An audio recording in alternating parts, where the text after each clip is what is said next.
Ketidakjujuran di dalam sebuah proses pemilihan bisa disebabkan oleh beberapa hal. Fakta yang sudah terjadi pada pemilu maupun pada pemilihan tahun 2020 ini, misalnya penggunaan fasilitas negara. Ini kan sebuah proses yang menciptakan ketidakjujuran.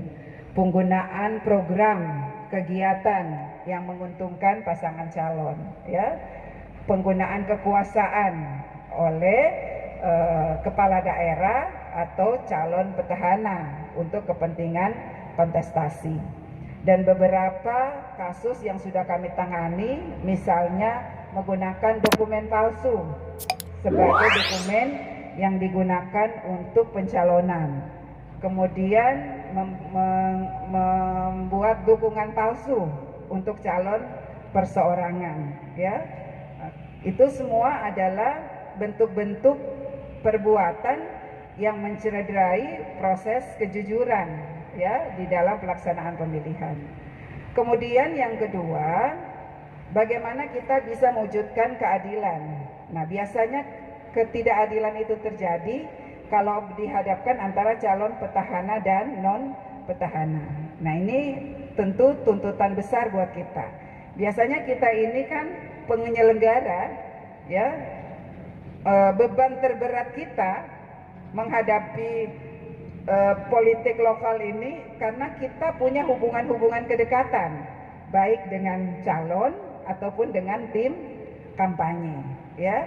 Kedekatan karena pertemanan, karena persaudaraan, ya.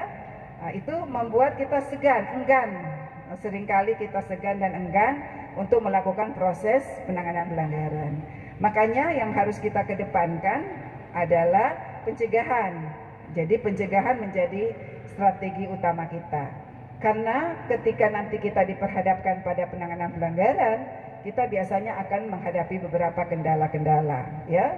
Kekhawatiran, intimidasi, teror, dan lain sebagainya. Itu biasanya terjadi dalam penanganan pelanggaran. Tetapi kalau kondisi itu kemudian terjadi, tentu suka tidak suka harus tetap kita lakukan. Makanya kita harus mempersiapkan diri untuk melakukan proses penanganan pelanggaran ini. Nah, dalam kondisi seperti ini, tentu kita akan butuh dukungan penuh, ya, dari teman-teman kepolisian, teman-teman dari kejaksaan, juga teman-teman dari TNI, dan juga tentu dukungan dari pemerintah daerah. Dukungan pemerintah daerah yang kita butuhkan ini terkait dengan bagaimana kita melakukan upaya-upaya meminimalisir pelanggaran netralitas aparatur sipil negara. Di Sentra Gakumdu sampai hari ini kita sudah melakukan beberapa upaya-upaya penguatan, ya.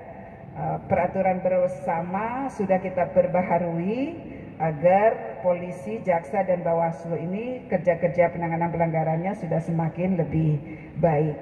Bahkan penanganan pelanggaran sejak awal adanya laporan itu hukumnya menjadi wajib didampingi oleh polisi dan jaksa. Nah, sehingga ketika seluruh kekuatan institusional ini sudah kita siapkan, insya Allah kita akan bisa menghadapi tantangan seberat apapun di dalam menghadapi pemilihan tahun 2020.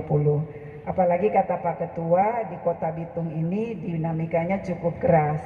Nah, saya kira dengan kekuatan penuh secara institusional dan didukung oleh rekan-rekan dari polisi, jaksa, dan TNI, dan juga pemerintah daerah, semua akan bisa kita lewati bersama. Teman-teman sekalian, tidak mudah memang menjadi penyelenggara di Pilkada tahun 2020 ini, ya. Saya selalu memberikan apresiasi kepada mereka yang terus berkomitmen untuk bergabung di lembaga Bawaslu.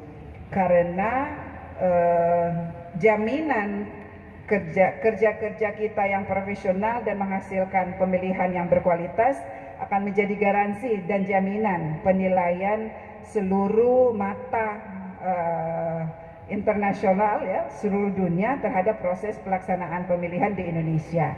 Karena kita sudah mengambil keputusan untuk tetap berpilkada di tengah pandemi COVID-19. Tidak banyak negara yang memilih untuk tetap melanjutkan pilkada di tengah pandemi COVID-19. Indonesia satu dari sedikit negara yang sebenarnya mengambil keputusan penting untuk tetap melanjutkan pilkada di tengah pandemi COVID-19.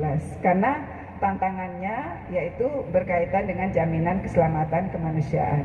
Oleh karena itu, saya berharap kita tetap menjaga kesehatan, tetap taat pada protokol kesehatan pada pelaksanaan tugas-tugas pengawasan dan penanganan pelanggaran.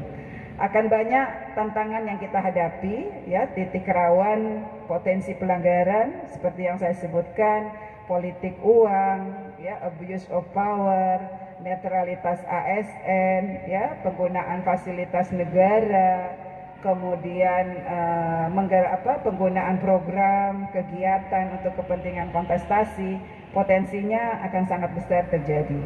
Apalagi menjelang hari-hari mendekati pemungutan dan penghitungan suara. Kita kenal ada yang namanya serangan fajar, serangan malam, ya, serangan sore, ya, kapan saja bisa terjadi.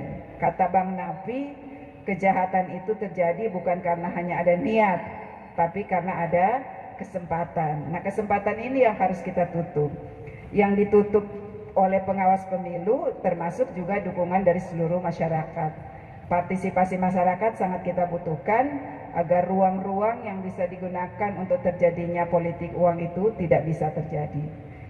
Kenapa ini penting menjadi perhatian kita? Karena berdasarkan survei yang dilakukan oleh Sindikasi Demokrasi dan Pemilu, 60% pemilih itu mengatakan akan menerima politik uang.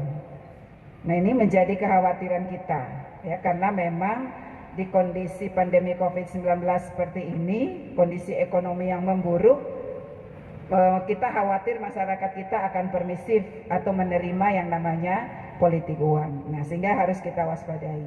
Bangun jaringan yang luas dengan masyarakat untuk mengajak masyarakat menjadi bagian dari pengawas partisipatif. Sehingga ruang-ruang untuk melakukan kejahatan itu bisa kita tutup dan tidak terbuka peluang untuk melakukan pelanggaran. Saya kira itu yang bisa saya sampaikan. Selamat bekerja teman-teman sekalian. Mudah-mudahan kerja-kerja yang kita lakukan sebagai penyelenggara di tahun 2020 ini akan menjadi amal ibadah buat kita semua. Sejarah akan mencatat, ya, bahwa kitalah yang pertama-tama tercatat sebagai penyelenggara sebuah pemilihan di tengah pandemi COVID-19. Tentu kita berharap sejarah hanya akan mencatat satu kali. Tidak akan ada dua kali pilkada di tengah pandemi COVID-19. Karena kita berharap pandemi ini akan segera berakhir. Kalaupun tidak berakhir, sudah mengalami kondisi penurunan kurva dan bahkan sudah pada kondisi melandai. Mudah-mudahan kita cepat sampai pada kondisi tersebut, kondisi di mana kita bisa kembali beraktivitas secara normal, menjalani kehidupan kembali secara normal, termasuk dalam aktivitas-aktivitas yang terkait dengan bidang politik, pergantian kepemimpinan di tanah air yang kita cintai bersama. Terima kasih sekali lagi kepada Ibu dan Bapak yang sudah berkenan hadir pada hari ini.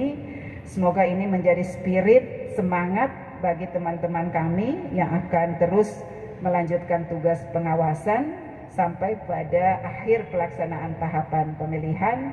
Dan kita berharap di Kota Bitung akan lahir pemimpin yang amanah, yang bertanggung jawab, karena lahir dari proses yang kita pastikan berlangsung secara jujur, secara adil, taat pada aturan dan asas pemilihan langsung, umum, bebas, rahasia, jujur, dan adil.